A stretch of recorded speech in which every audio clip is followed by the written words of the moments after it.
Well, hello, welcome to Business Mornings. Another trading day right here in the nation's commercial capital. Here's what you're looking at this point. Starting with oil, we're seeing oil prices jump more than 3% today, extending gains from the previous session as India, the buyers have started reviewing their Russian oil purchases after the U.S. imposed sanctions on major supplies from roughly there's 2.92%, a big jump this morning, $64.42 a barrel. I guess this was expected. It happened a couple of months back. We did see oil, dropping below that $60 level. That's for WTI, but there was a bounce immediately after that, and I guess that's playing out again.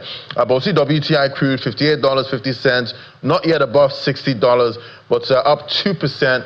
So we're seeing a bigger move there for Brent at 2.92%. We see in the U.S. there, they're prepared to take further action as they've called on Moscow to agree immediately to a ceasefire in its war in Ukraine. So we're still seeing geopolitics there, driving sentiment right there in the oil market. All right, to other stories now. I see the chairman of Dangote Group, Aliko Dangote, says he plans to sell between 5 to 10% of his multi-billion-dollar refinery within a year as part of major expansion drive. The move aims to attract investors and fund efforts to double the refinery's capacity. Dangote says the refinery will ramp up from 650,000 barrels per day to 1.4 million barrels per day, making it the largest in the world. Talks are ongoing with Middle Eastern partners to help finance the project and a new petrochemical venture there. The Nigerian National Petroleum Company Limited currently holds a 7.2% stake in the refinery, and Dangote says NNPCL could increase its share after the next phase of expansion begins as the company pushes to transform Nigeria into a global refining hub. All right, let's talk to Dumebi Oluwole now, the manager of financial derivatives company. Hello, Dumebi, good morning. Great to have you. Good morning, Ladi. Great to be here. Yeah, and fun fact, Dumebi is not in the studio right now. She's over there, too. But that's fine. So, Dumebi, this is a big story now. What impact could Dangote's decision to sell up to 10% of the refinery, what could that have on, investor confidence, and the broader capital market here in Nigeria? So we start off by the decision in itself, right, to even want to sell. And what that tells the broader investment market is that it's a very mature business, open for additional capital, and there are huge prospects for expansion, right?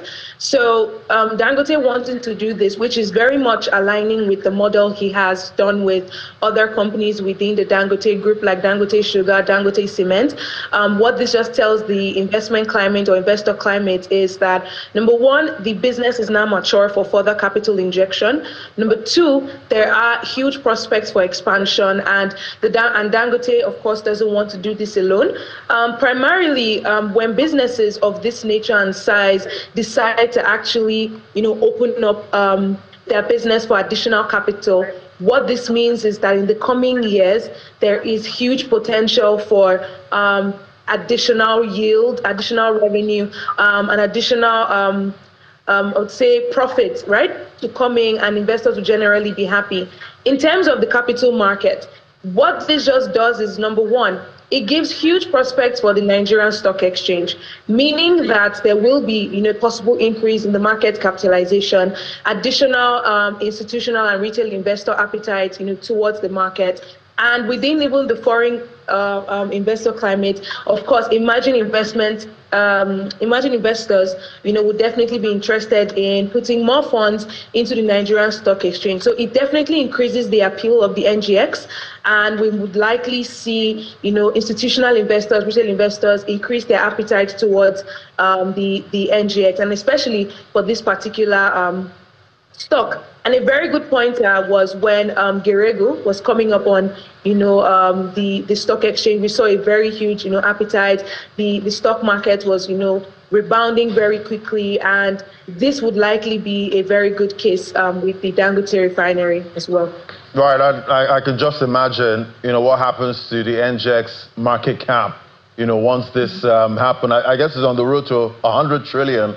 Right now, but we'll keep watching though. But how realistic is the target to double refining capacity from 650,000 barrels per day to 1.4 million barrels per day, within this proposed, time frame, giving existing infrastructure, feedstock availability, and global demand conditions?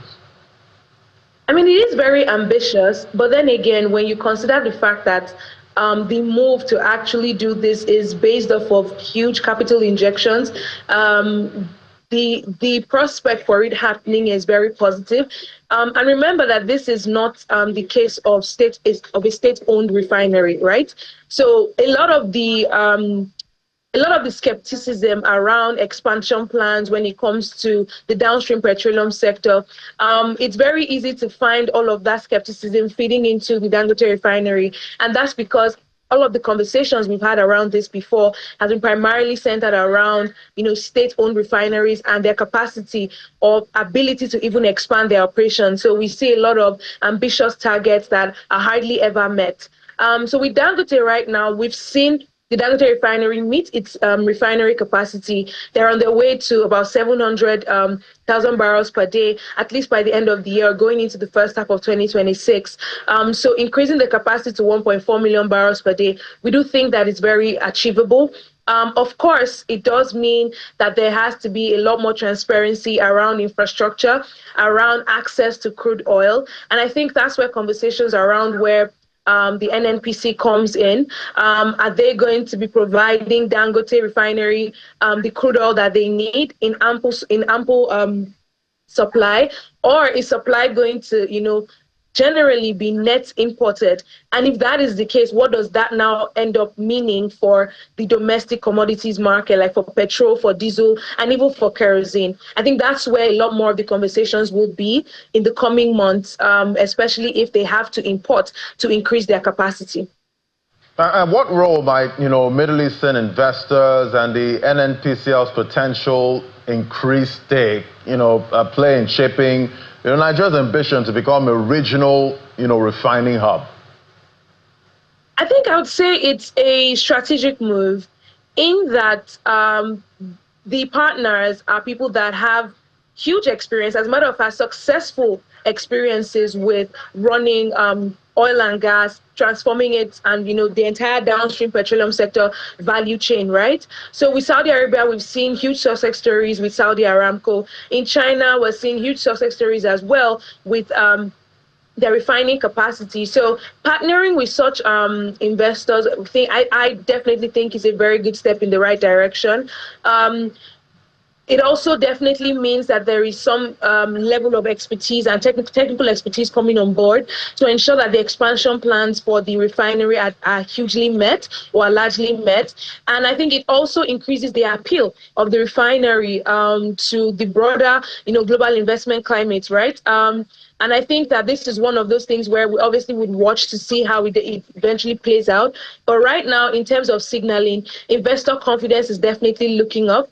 And this obviously coinciding with conversations around NNPCL's privatization as well is definitely worth, increasing the investor confidence. And I do think that market confidence regarding this conversation would be relatively bullish, except there are, huge shocks to how well these plans will be implemented.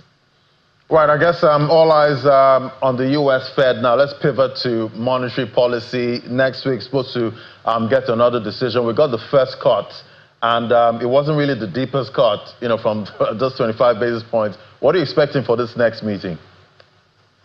I mean, I still definitely expect the rate cut to be very cautious.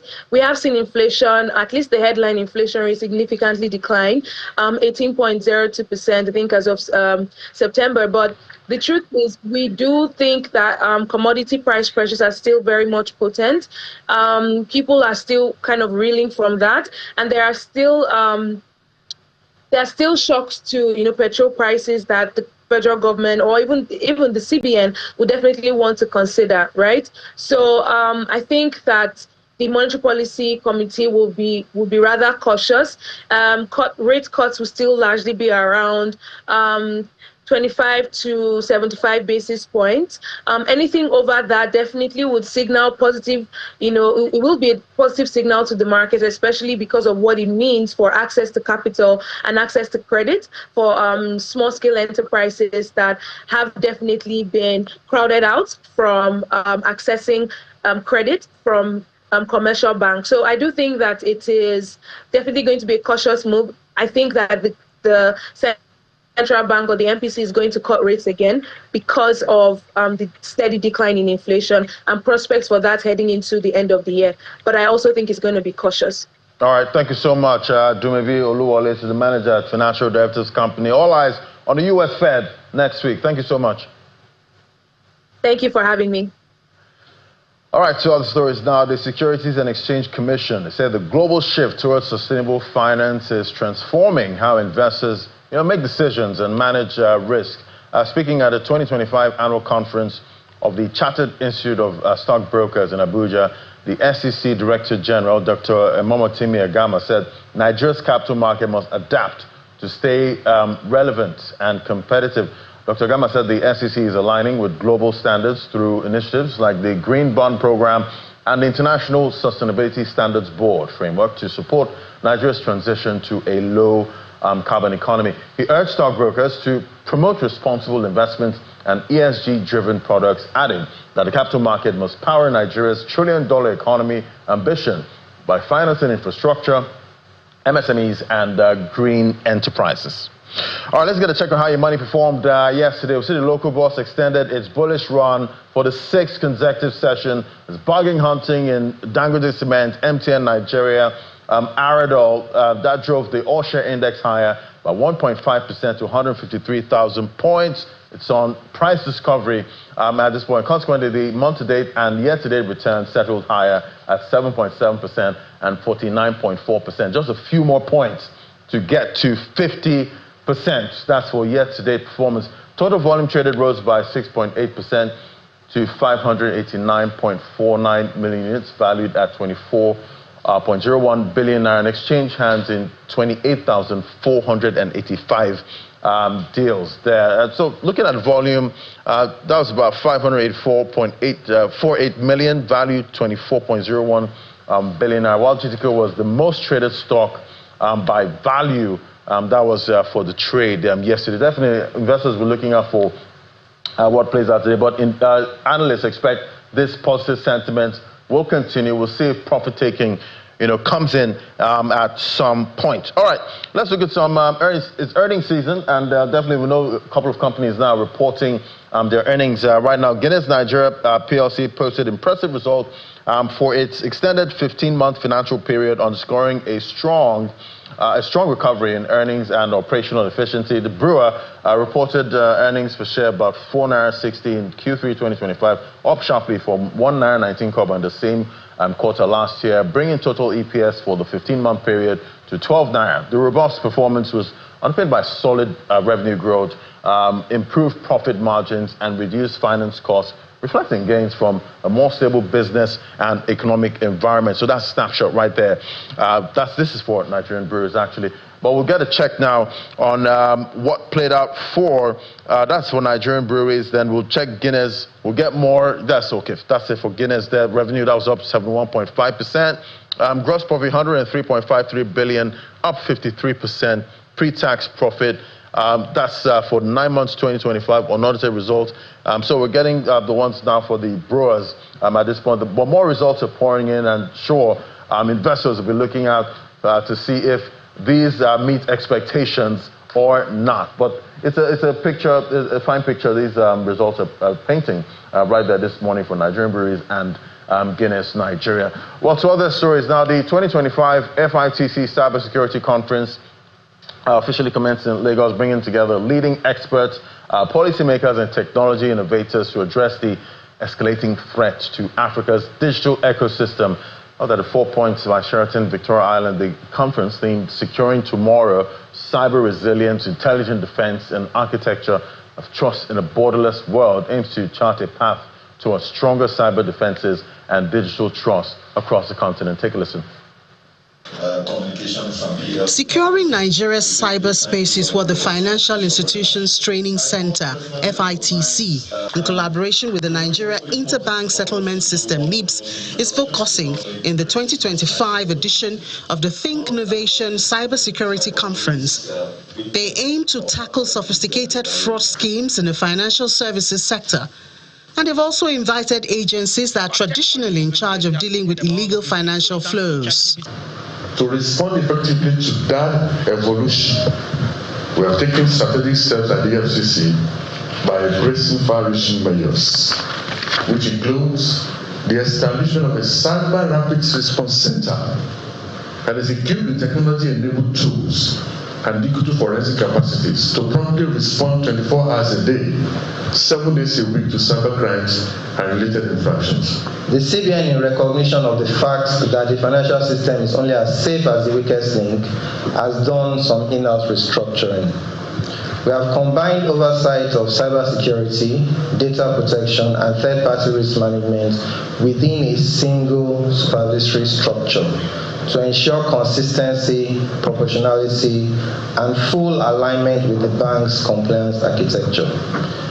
The organizers want to give full attention to the rapid expansion of cyber crimes, which comes with staggering risks. Citing the African Union's Cybersecurity Outlook 2024, cybercrime costs the continent an estimated $4 billion annually, with Nigeria, Kenya, and South Africa accounting for more than half of the losses. If you look at today's statistics, it's not something that has really changed, because most of those people that we want to build cyber resilience and intelligence system, you look at careless employees, criminal syndicate. Most of the time we focus on criminal syndicate, but if you look at what is happening, the careless employees, malicious employees are even more than the external factors.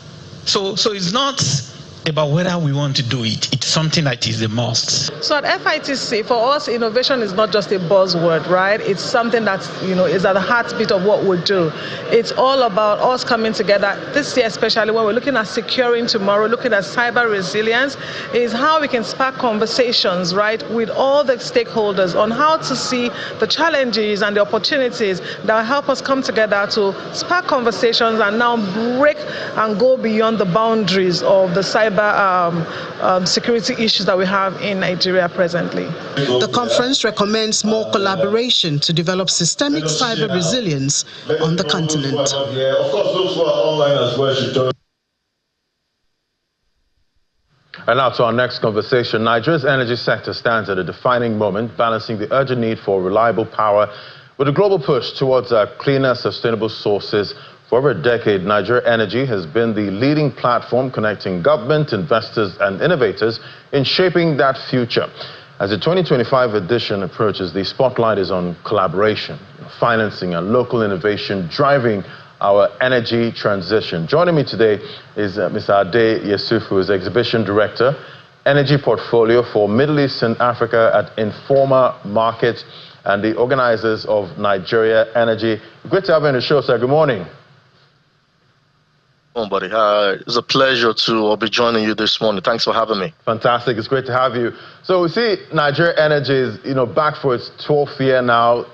For listeners who may not be familiar, can you paint a picture of what this event is and why it matters to everyday Nigerians struggling with power supply? Thanks for a question. Nigeria Energy is West Africa's most influential energy exhibition and conference, and it's all about finding the practical solutions to Nigeria's power challenges. You see, every year we bring together government leaders, investors, and innovators to tackle the issues behind unreliable electricity from generation, transmission, distribution, renewables, and off-grid systems. This year, we have over 8,500 professionals who will be meeting in Lagos on the 28th to the 30th of October at the Landmark Center in Victoria Island to share ideas, showcase new technologies, and unlock investment in power projects that can make a real difference to everyday Nigerians helping them to build a more stable and sustainable electricity supply over time. Right, and this year's theme is powering Nigeria through investment, innovation, and partnership, with investment, leading the conversation. Why is capital mobilization the starting point, for addressing Nigeria's power challenges, in your opinion? Because so far, a lot of investment has been made, so far, and we're not where we want to be yet. Oh, absolutely. Even developed countries all around the world are still investing a lot of money in the power sector because without capital, even the best policies and technologies can't be implemented. So the Electricity Act of 2023 gave Nigeria a solid foundation, policy foundation, transforming that framework into a functioning infrastructure requires a large-scale investment. That's why this year at Nigerian Energy, we focus more on mobilizing private capital through public and private partnerships. Bankable projects are very, very critical, and clearer regulatory frameworks where we not just focus on talking about the challenges. We're bringing investors, regulators, and developers together to make deals happen, basically. Now, you did mention the Electricity Act 2023 as a landmark reform for the sector. But, what real progress would you say has been made so far? And, how will the conference address the remaining gaps?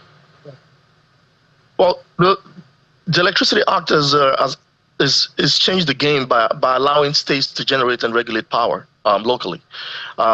We've seen states like Lagos, Ekiti, Kaduna developing frameworks for independent electricity markets, but implementing this framework is becoming uneven in some states, where you have some states who are racing ahead, others are still facing of finding their footing. That's why the Electricity Act in action is one of the key focus areas in this year's event, where you have policymakers, regulators, and private players who will sit down and assess progress, identity, bottlenecks, and share what's working. It's about turning policy into power. Quite interesting, turning policy into power. But I know the conference is expecting over 8,500 participants, including government officials, private investors, technology providers. How does this conference, facilitate meaningful collaboration between stakeholders? Because we have a lot of conferences so far, and so many still coming up. Yeah.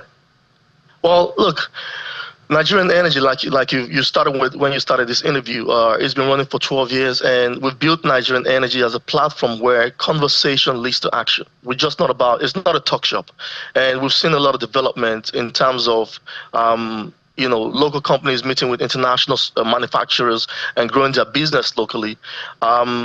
Beyond panels and speeches, we run a VIP hosted buyer program, which matches over 150 high-level decision makers, from investors to power project developers, for one-to-one business meetings.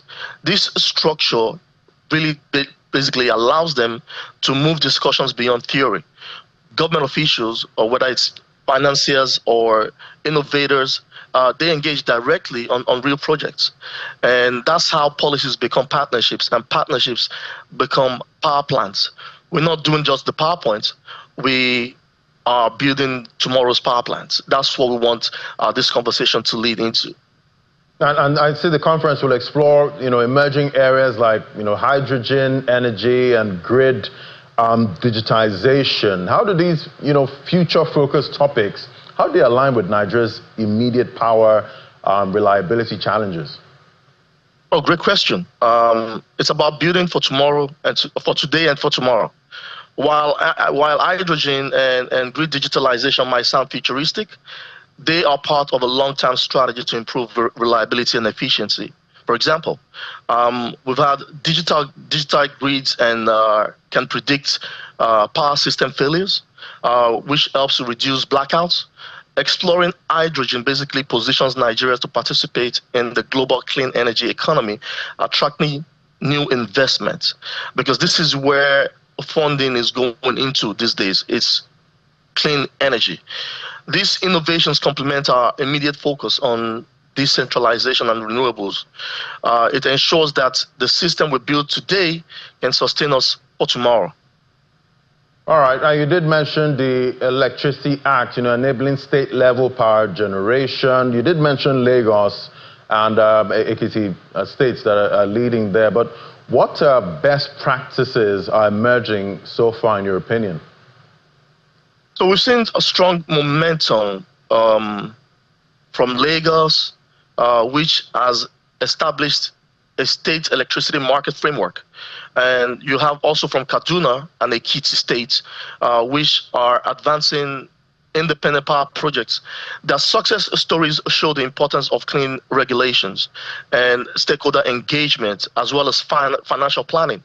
So at Nigerian Energy this year, we have state commissioners and regulators who will be sharing these models so that we don't need to reinvent the wheels. So states can replicate the best practices from this state that I mentioned. The idea basically is to accelerate reform nationwide, not just in a few regions. We want everywhere. We want every state to play, because this is the purpose. We're trying something new, from the old time to the new time. We need to ensure that whatever we're doing, we need to, it's an agile process. Whatever we're doing, if it's not working, we need to change it and see. New policies can help to change the status quo. And from what you're seeing so far, are you seeing other states that have not really been pushing or pulling their weights? Do you see them actually coming up and taking advantage of this ability to generate your own power as a state? So there is no template to this. It's just what it takes is basically government taking the whole of their resources and turning it around. There's been a lot of success stories from different countries, internationally, where we can use as case studies.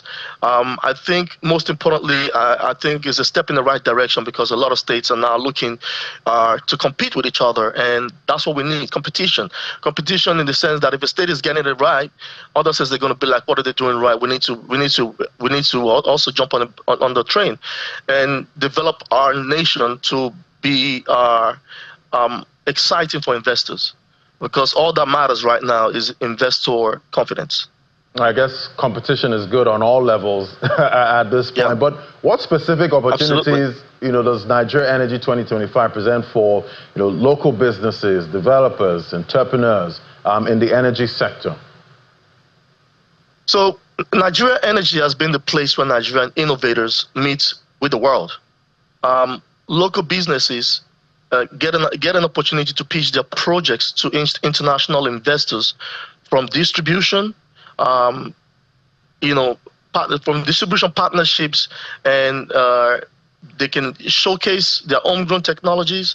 Last year, we launched the Energy X context. That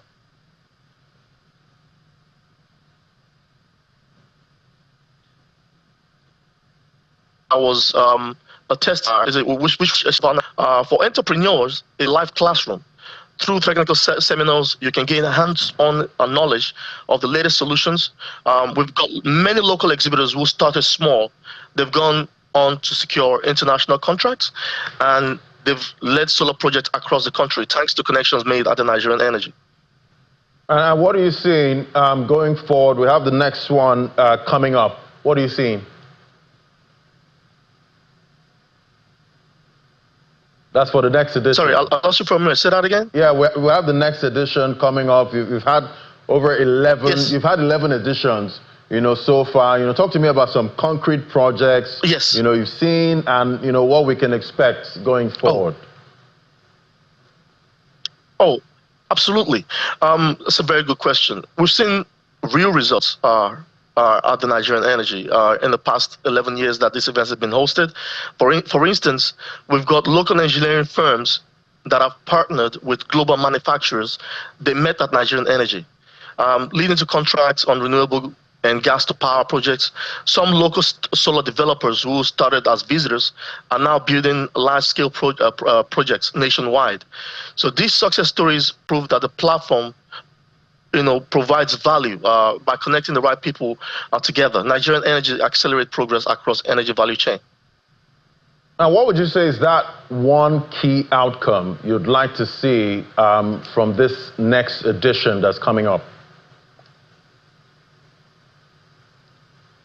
Key outcomes would be if we as organizers, if we leave Lagos this October and with stronger alignment between investors, policymakers, and innovators, and with a few concrete projects commitments, for us, that's what success looks like. That's success for us. Our ultimate goal is to turn dialogue into deals and deals into dependable power for Nigerians. That's the legacy we want Nigerian Energy 2025 to deliver. And I guess 24-hour power in Nigeria. It's not rocket science, man. It's doable. It's doable. Fantastic. It's doable. Thank you so much. It was great having this conversation with you. Adeye Yusufu is the Exhibition Director, Energy Portfolio at Informa Markets. Thank you so much for coming on Business Morning today. Thanks for having me. I appreciate it.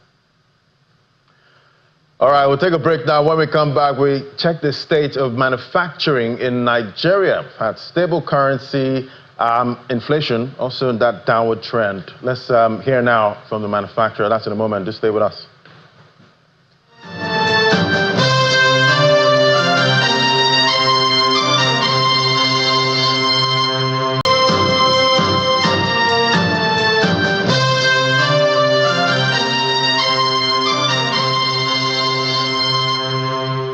Welcome back. Well, manufacturing sector has long has been seen as a cornerstone for economic growth and job creation is once again under the spotlight as stakeholders assess its current state amid rising production costs.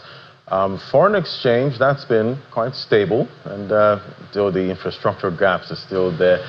With recent policy reforms aimed to revive the industrial output and attract new investments. Let's get a sense of how manufacturers are faring right now. And join us for this conversation, we have Mr. George Onofowokan, the MD CEO, Coleman Wires and Cables, joining me right here in the studio. It's great to have you, sir. Good morning. Good morning, Larry.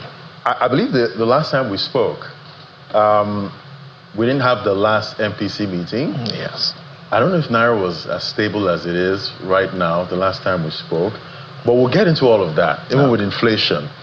I guess congratulations in order. Right now you have thank you. Factory commissioning coming up for the fiber optic cable. Yes, we're commissioning the largest fiber optic cable factory in Africa. Wow. In one shot, anyway. So that should be happening. And thanks to the president, who has also offered to commission the factory next week. And that will be a game changer for us also. At the same time, as a company, we're celebrating 50 years of being in business. 50 years? Yes. Wow. 50 years of Coleman Technical Industries Limited, which ended up with the Coleman Wires and Cable brand. And so So I guess it started off as Coleman Technical Industry Limited. Yes. Then we now see Coleman Wires and Cable. Yeah, so basically a spin-off. Yes, it's a spin-off. It's like a father birthing children. So basically businesses as an holding end up birthing other businesses within their group. And so that's how Coleman started as a trading company, then later on moved into the manufacturing or part of the products it was trading. And that's we proudly, and I think I'm always happy to say I'm a second generation. So technically, the business was passed on to you. Oh, yes. And you took on the reins, and you've taken the business to another level. And I'm sure, a couple of parents with successful businesses, they would love to see their children, continue the business. What was it for you? Was it passion, for you, or you just like the family business? What was it like? For me, actually, sincerely, I wasn't a person totally interested. I was doing my own thing, and I've always done my own thing. But I think coming into back into the country in 2001, 2002, it was a difference. They were my clients. And actually, as a business, we're business partners in one way or the other with my father. And Coleman itself was in its early challenges. And it threw the gods open that, look, please, could you come in and take over the reins and turn things around? And I saw it as a challenge because, look, if your major client is having troubles, if they go down, you go down with them. So I think that turned things around for me. As I said, it's better you save the problem, solve the problem, and then try and get things right. And we started off with a small 200 square meter factory, grew the factory to a 2,000 square meter factory, jumped to our repo at 20,000. That was a major leap, from 2,000 square meters to 20,000 square meters to open the repo factory in 2009. That was our big major leap. And from then on, we did turn Direct to 40,000 square meters and then leaped to Shagamu. Today, Shagamu is 400,000 square meters. It's the biggest single factory in cable location, almost, I'll say, definitely in Africa, but one of the biggest in the world. And so it's from a business that started off when I came in with a 100 kVA generator. Today, we have 28 megawatts of power, of our own independent power. So it's a 50-year story, but really it's, I'll say, succession plan that went well and was drawn with passion. You know, for Nigeria, it's not, we don't have too many successful indigenous next generation stories. So we find out that most of the successful stories in Nigeria are run by foreign companies, not by Nigerian companies. So for us, 50 years of business is something that we pride ourselves, but driven by very simple things. Succession planning was thoroughly planned by the patriot. And secondly, the successors that took over myself, whom later my brother joined the business. For us, the passion was taking the business to the next level and creating legacy. And I think the critical thing for most successors is, what do you want in the business? Do you just want to have a good lifestyle? Or two, do you want to create legacy? For me, it was legacy. So when you are actually thinking the same way of legacy, you're also thinking of your own successors. And you run the business with a long mindset, which means you delay gratification. And once you do that, you have the mindset to have a long vision, which you'll be focused on, and you're disciplined enough to get there. And those are the planning that most successors tend to have in mind. But I think critically to ours, the best part of ours is 5 years into the succession plan, we did a management buyout, and that's what's shocking everybody. The man sold his shares and offered it to us to buy out. So you had to buy it. It wasn't handed over to you. No. But I think that was the best thing because it created security. He sold it at par plus 50%. I shouldn't say that, but he made a good profit for me inheriting a negative position. But it wasn't that party because immediately we did the sellout and the buyout. The business went from a 2,000 square meter business in 2 years to a 20,000 square meter business because you solidified change, succession, and you actually put security in succession. For me, when we plan succession, I find out that most matriarchs and patriots leave the succession finalization to when they die. Nobody actually says who actually is the final successor or who literally, and so you have distortion when they go. You have everybody fighting for it.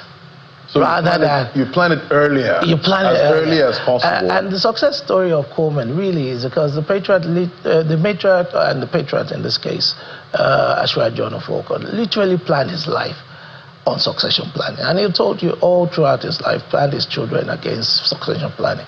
So that's what parents with big businesses need to do. Exit. They need to plan the exit early enough. Yeah. So you find out most of the time, they don't. I could remember me having a discussion with him about another succession plan, and he was telling a friend of his to actually look at it. And the guy said, "Do I have to beg this child for money?" He said, "Why do you think you have to beg a child for money if you actually plan your succession plan very well?" And today, I say he's my chairman, and he's in terms of shareholding, is the list of my shareholding, but is the person literally that enjoys the most. Because literally you don't look at him as, is your founder, two, is your father, is someone you would love to take care of. But today, the children are sitting as the majority owners of the business. And for me, even today, as I stake as the largest shareholder, doesn't change the lifestyle you've given him. Doesn't change what you've done for him and what you would do for him and what you would do for that legacy. So planning a legacy allows you to think of the business differently, allows you to look at the long term differently, visualize your growth differently, that it's going to go beyond you as a generation, a second generation, go beyond the third generation, and try and create a fourth and fifth generation out of the business.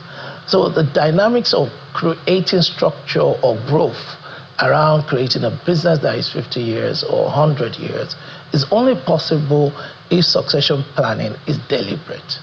And once we do that in Nigeria and also crystallize security, because I mentor a lot of people, and I always say, look, the best thing about succession planning, as good as it is, why it fails in Nigeria is there's no security at the end of succession.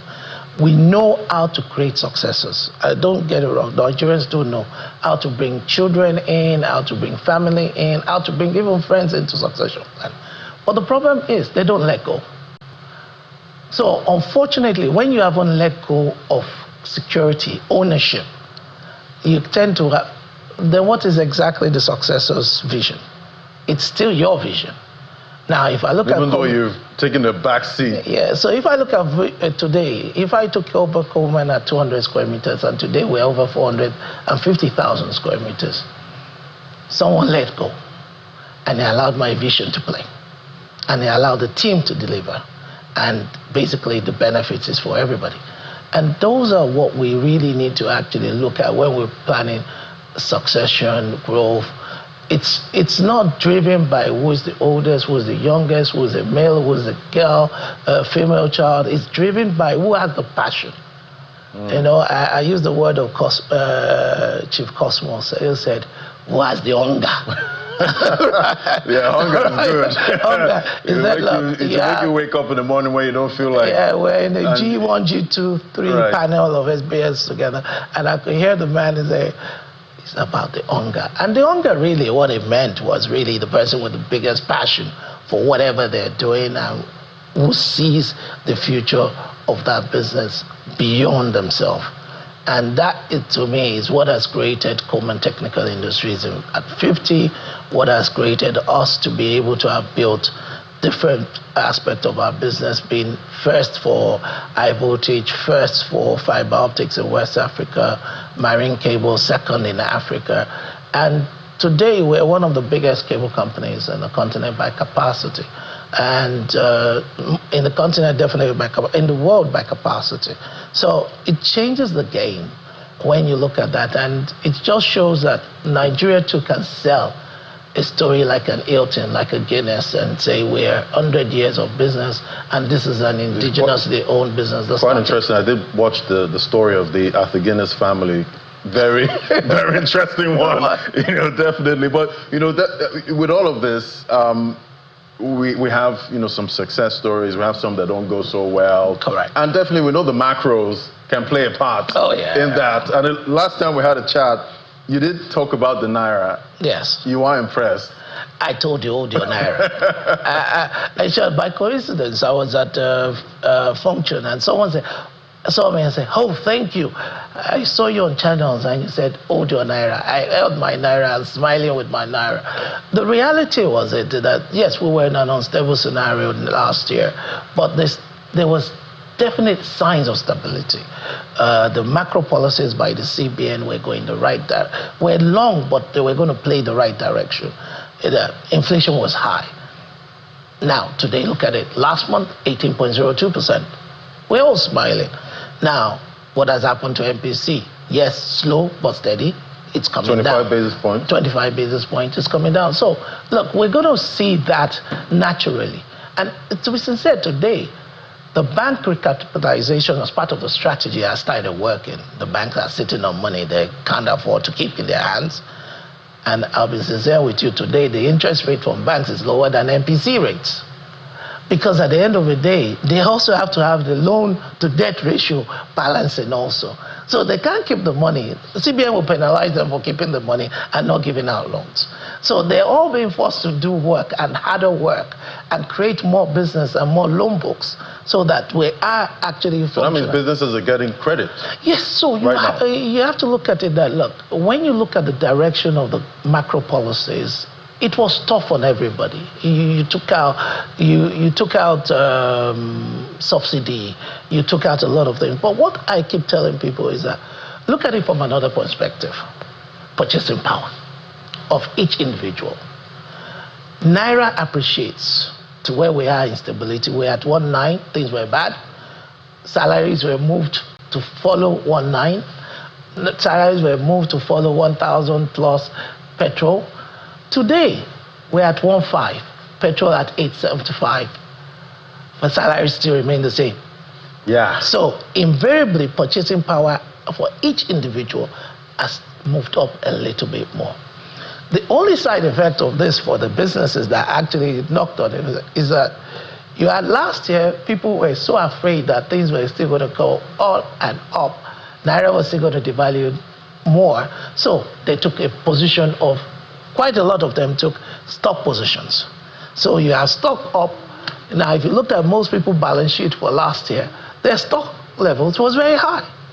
Now, what has happened? We entered 2025, and the Naira started stabilizing. We started getting equilibrium around 1,500. Yes, and as it came down, prices came down of certain raw materials. Now, but the problem for a manufacturer is already sitting on price high of stock. His competitor, who is not sitting on stock as high, has gone to buy stock now at the new price, instantaneously changing his prices.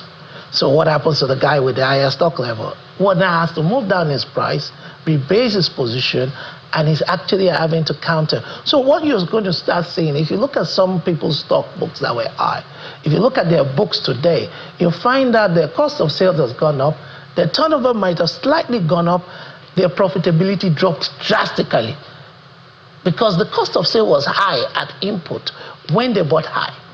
Now that the Naira has appreciated, the input cost most likely has gone down for others, and so they are forced to actually bring down their prices. While cost of sales will remain high. The turnover remained at a certain level, and the profit dropped. So you have definitely a big decision to make, you know, as a producer. It was great having this conversation. Thank you. You know, with you, sir, and definitely congratulations again. We'll be there for the commissioning. Definitely. That's next week, and 50 years of Coleman Technical Industry Limited. Thank you so much, Mr. George. I know for welcome, MD CEO, Coleman Wires and Cables. Thank you. All right, we'll take a break now. When we come back, we'll find out what's happening in the global space. That's in a moment. Just stay with us.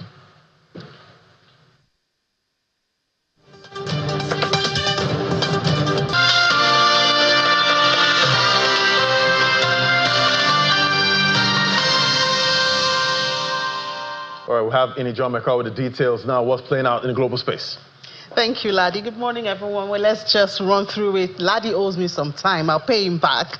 We'll start from the UK, where the International Tax Competitive Index says is an annual ranking, is ranking the UK 38 OECD countries that are trying to measure the extent of which a country's tax system adheres to two important aspects of tax policy: competitiveness and neutrality. Well, it examines over 40 different tax policy variables in assessing how economic growth is supported. Well, the bad news for the United Kingdom is that its VAT regime was ranked 33rd out of about 40, with the property tax system identified as the second worst in the OECD countries. Although the UK ranked in the same position as last year, the report notes that it's Australia and US which ranked 16, would drop further in rankings should anti-abuse provisions be included in the considerations. And from there we go to the United States, where the U.S. president, they've announced new sanctions targeting Russia's two largest oil companies in an effort to pressure Moscow to negotiate a peace deal in Ukraine. The announcement comes a day after U.S. President Donald Trump said that a planned meeting with Russian counterpart Vladimir Putin in Budapest would be shelved indefinitely. Of course, that's not good news for the world, and we've seen, even though other factors moving oil prices at this time. Now, European aerospace groups, they've unveiled an initial deal to pool their loss-making satellite manufacturing activities, combining forces after months of negotiations to counter the runaway growth of rivals that is led by Elon Musk's Starlink. The keenly awaited deal between Airbus, Thales, and Leonardo aims to forge a new venture starting from 2027, subject to approval by European regulators who have resisted such moves in the past. Coming together to come against Elon Musk's Starlink is what we see there. And then some corporate now. Tesla has seen its profits slide, even as it reports record quarterly revenue after U.S. buyers rushed to secure key tax credits on electric car purchases before it ended last month. The firm says that revenue for the 3 months to the end of September hit a record high,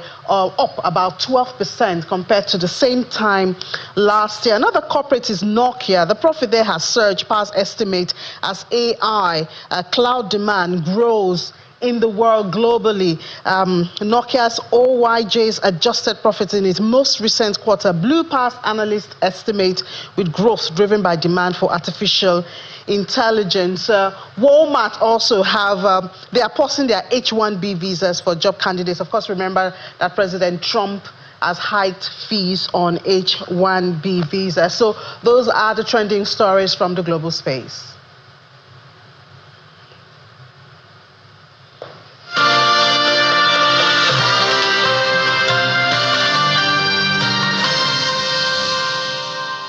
Thank you so much, Amy, for helping us breeze through that. So right now, in local bonds, 154,000. That's the trade right now. We'll give you more updates on Business Incorporated. I'm Ladi Williams. So me and the team right here at Channels HQ. It's bye for now.